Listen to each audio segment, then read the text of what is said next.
Nesse vídeo, pretendo comentar aquilo que eu vou chamar de aspectos estruturais do abuso emocional, né? Quando eu falo de aspectos estruturais, eu estou fazendo uma analogia que diferencia um corpo de um esqueleto, né? Ou melhor, a carne que compõe o esqueleto do abuso e uma carne em volta. Uma carne em volta. Então eu estou dizendo, o abuso pode ter uma forma básica que aparece a nós de várias maneiras, né? Que se torna visível de várias maneiras, como se fosse a carne desse corpo e um esqueleto, que é esse aspecto estrutural, né? Então, que existe uma forma que toma vários conteúdos, né? Esses conteúdos externos pelos quais nós vemos o abuso emocional aparecendo são relações amorosas, relações de amizade, relações familiares, relações profissionais, né? São várias formas de relações, são a forma final pela qual nós observamos, e o que essas formas são, na verdade, lugares, locos, onde o abuso ocorre, né? Na família, nos afetos, no trabalho, né? Mas, quando eu falo de aspectos estruturais, mais do que dos locais ou da forma final mais visível, eu estou falando do aspecto que antecede, algo que é comum, melhor do que antecede, algo que é comum, uma característica padrão dessas relações dependentes do local de ocorrência, né? Então, nesse vídeo eu vou tentar estar identificando esses aspectos comuns, esses padrões comuns, independentes do tipo de relação na qual está ocorrendo o abuso emocional. Por isso eu chamei de estrutural, embora como sociólogo eu seja um crítico da categoria de estrutura, né? De uma estrutura condicionante de comportamentos, mas o sentido que eu emprego aqui é mais de um padrão comportamental que geram respostas sentimentais, emocionais. Bom, então estrutura como uma estrutura, como um padrão comportamental típico dos relacionamentos abusivos, né? Que padrão comportamental é esse? Primeiro é a desvalorização e depreciação, né? Toda relação abusiva envolve uma dinâmica de desvalorização e depreciação de características do outro. O outro vai ser visto como pior de alguma forma, né? Vai ser desvalorizado no sentido de, mesmo que ele faça coisas, você for uma pessoa generosa, caridosa, você passa a ser visto como uma pessoa idiota, trouxa, enganável. Você vai usar as coisas positivas em você como forma de te desvalorizar, né? Então isso está independente do locus da relação, né? Relações abusivas na família, no trabalho, todas elas têm essa dinâmica de desvalorização e depreciação de atributos vistos como socialmente positivos, né? Outra dinâmica, acusação e culpabilização constante, né? Essa é uma dinâmica que está presente em todas as relações abusivas, de você ser acusado por coisas que você não fez ou culpabilizado por coisas que não são sua responsabilidade. Um patrão, um chefe comete um erro, vai lá e fala, foi culpa sua, você que errou, você que me fez errar. Essa também é mais clássica, né? Você me fez errar, né? Esse tipo de acusação, culpabilização, tirando o foco de si, colocando no outro, é um comportamento abusivo que pode estar em várias relações, né? Relações familiares, relações de amizade, né? Então, não é necessariamente de relacionamentos afetuosos próximos, é uma estrutura comportamental, né? Um padrão comportamental do abuso emocional que pode estar presente em outras relações. E é importante ressaltar isso porque muitas vezes pessoas que são abusivas no seu íntimo, e normalmente a maior parte das pessoas abusivas são apenas nas suas relações íntimas, podem ser em outros ambientes, tendo esse tipo de conduta, de acusação, de culpabilização do outro, e não assumir a responsabilidade de qualquer erro próprio atribuído a causas externas, né? Escolhe-se alguém para escolher como bode expiatório para receber toda a culpa, né? Normalmente, pessoas abusivas também, outro padrão comportamental, distorcem eventos. Fizeram alguma coisa errada, vão dizer, eu não fiz.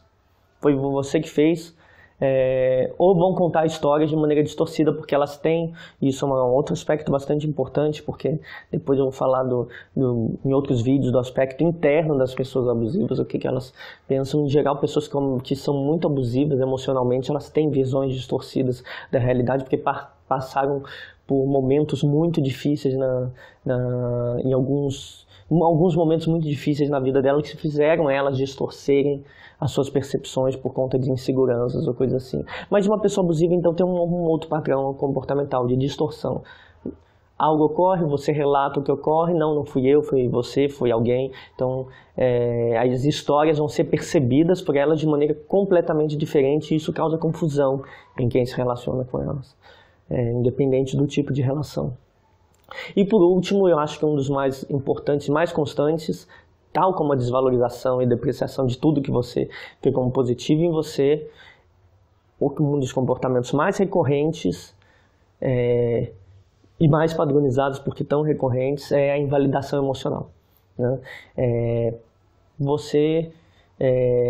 Uma pessoa abusiva, em geral, vai invalidar as emoções do outro. As emoções dela é sempre mais importante. Se ela foi magoada, está extremamente magoada e você é uma pessoa ruim. Mas se você está triste, é frescura, é bobeira, para de chorar. A gente vê isso em contextos familiares bastante, né?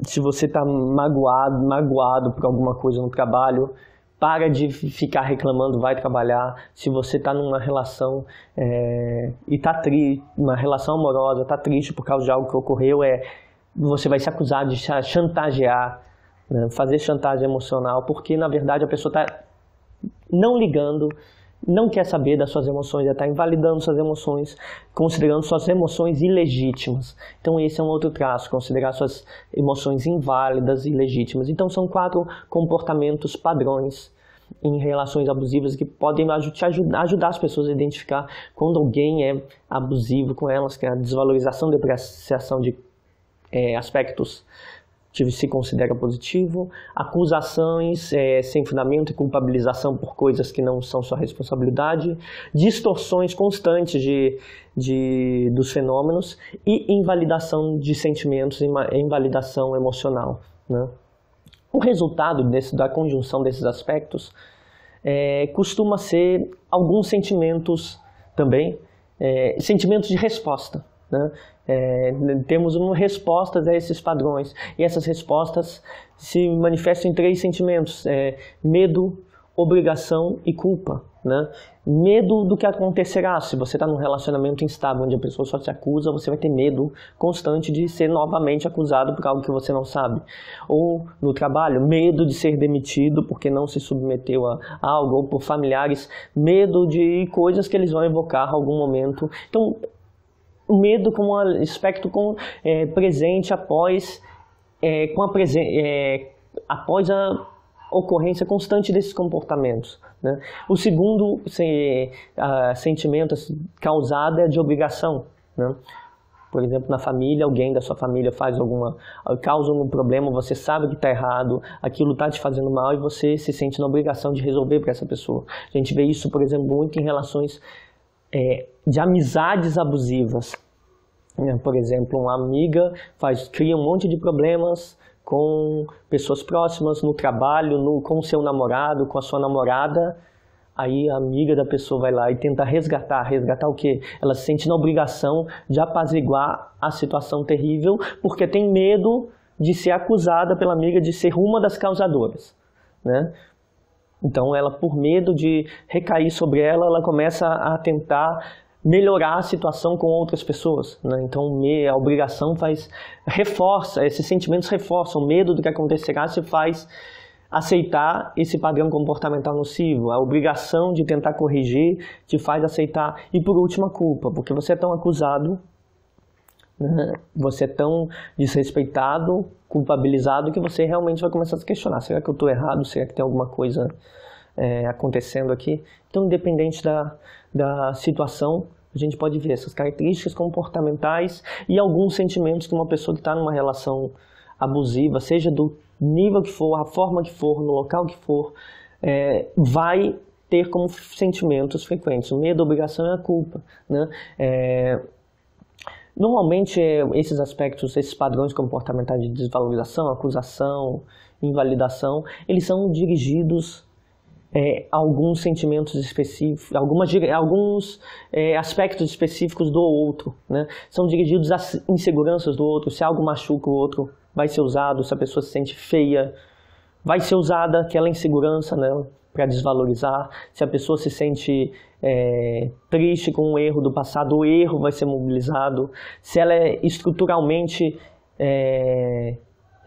tem uma posição de fraqueza, fragilidade estrutural, no sentido de ser de uma classe menos rica ou de uma etnia menos favorecida, isso vai ser usado, a fraqueza dela contra ela. Então, racismo, machismo, essas coisas são elementos que são mobilizados, né, no processo de desvalorização do outro, de invalidação emocional do outro, né, porque justamente se ataca as inseguranças, os medos, as coisas que mais machucam.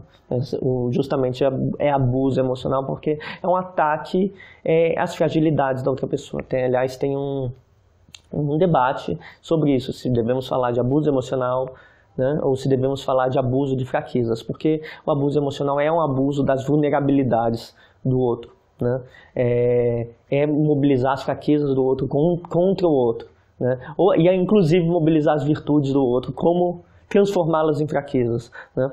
Então, enquanto existe esse padrão de comportamento, né, padrão de comportamento de desvalorização, acusação, distorção e invalidação, ele gera um padrão de resposta emocional, que é medo, obrigação e culpa, né. Então, o que eu quis mostrar com esse vídeo é que existem elementos básicos, padrões, né, em relações abusivas que permitem que elas sejam mais facilmente compreendidas, identificadas. A própria forma como você se sente pode permitir isso, mas, sobretudo, os certos, esse conjunto de 4 comportamentos que eu comentei, que permite identificar, né, como que se está ocorrendo abuso emocional no contexto, né. Então, o abuso emocional tem aspectos padrões e que toma várias formas culturais e vários espaços nas relações amorosas, de amizade, de família ou relações profissionais.